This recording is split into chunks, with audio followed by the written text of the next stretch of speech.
You've spent hours doing interviews, you've got mountains of transcripts, and your big game-changing takeaway is, users want it to be easier. Wow, it's a classic research dead end. But what if I told you the problem isn't the user? What if it's the technique?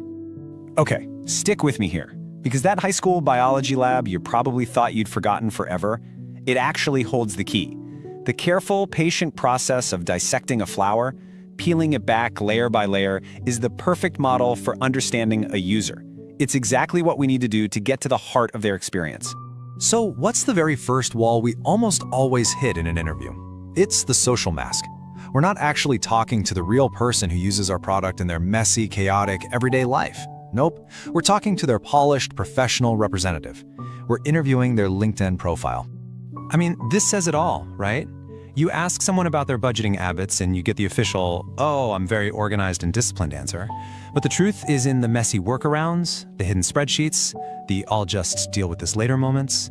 If we design for that polished persona, we completely miss the actual person. So how do we actually get past that social mask? This is where our hibiscus flower comes back into play and gives us a really clear framework.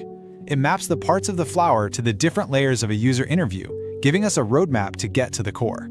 Okay, so check this out. This is the whole roadmap. The calyx, those tough outer sepals, that's the social mask. Then you have the corolla, the colorful petals, which are all those surface-level feature requests. Go deeper, and the staminal tube is their actual messy workflow.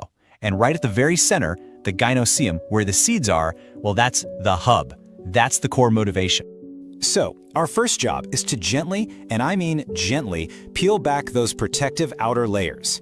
This takes the same kind of care and precision you used way back in that biology lab. No yanking. Remember just ripping the sepals off the flower and ruining the whole specimen?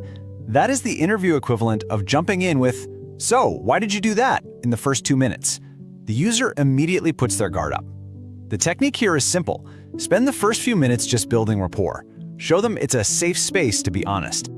Next up are the petals, the feature requests. You know the ones. I need a better dashboard. Just give us dark mode. These seem like the answer, but they're not.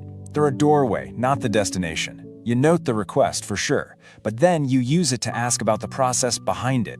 That's where the good stuff is.